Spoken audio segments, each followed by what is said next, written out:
નમસ્કાર, સાંજના 6 વાગી ગયા છે। સુપર 6 સાથે હું છું નીરુ।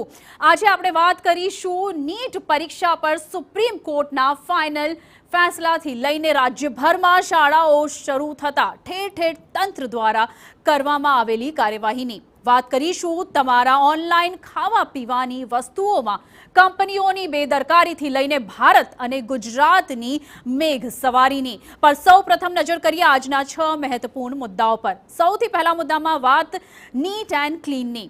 નીટ યુજી 2024માં ગ્રેસ માર્ક્સ મેળવનાર 1563 ઉમેદવારોના સ્કોર કાર્ડ રદ કરવામાં આવશે।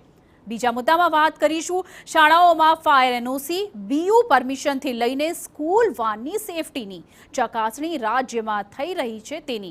ત્રીજા મુદ્દામાં વાત કરીશું સરકારી હોસ્પિટલમાં સુવિધાથી લઈને સારવાર, સુરક્ષાથી લઈને સગવડ સુધીના એટલા વાંધા છે કે બીમારીની ચર્ચા ઓછી અને અન્ય મુદ્દાઓ વધુ ચર્ચાય છે। ચોથા મુદ્દામાં વાત કરીશું તમારા સ્વાસ્થ્યની। જો તમે ઓનલાઈન ખાવા પીવાનું મંગાવો છો તો ચેતી જજો, કેમ કે મુંબઈની મહિલાના આઈસ્ક્રીમમાંથી નીકળી છે એક માણસની આંગળી। પાંચમા મુદ્દામાં વાત કરીશું દેશ અને રાજ્યમાં વરસાદની સ્થિતિની। દક્ષિણ સિક્કિમના નામચી જિલ્લામાં અવિરત ભારે વરસાદને પગલે અપર યાંગંગમાં અચાનક પૂર આવ્યું તો ગુજરાતમાં ચાતક નજરે જોવાઈ રહી છે રાહ। અને અંતમાં છઠ્ઠા મુદ્દામાં આપણે વાત કરવાની છે ભારતની વિદેશમાં વધતી તાકાતની। આફ્રિકા અને દક્ષિણ અમેરિકા પણ ભારતની બ્રહ્મોસ મિસાઇલને પસંદ કરતા દેશોની યાદીમાં સામેલ થઈ ગયા છે।